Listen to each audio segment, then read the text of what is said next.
Hi everyone, my name is Tony Callendar. I am the accessories champion here at Buckeye Nissan. Today we're going to go over some of the accessories that can be added to the 2020 Nissan Pathfinder.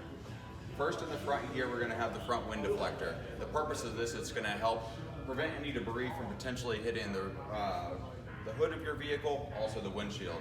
Making our way over to the side now. On the side, we're going to have the side wind deflectors. This is going to help from any intruding air coming inside the vehicle when the windows are down. Plus, it's a nice visual to the accessories. As we go to the top, we're going to have the black cross rails that go over the vehicle.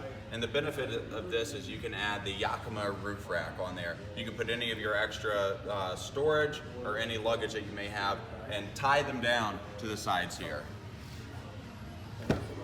Going inside, bottom here, we're going to have our all-weather mats. The all-weather mats are perfect whether it's a rainy day out, snowy day out, bad conditions, kids, dogs, you name it, it's going to keep your insides clean.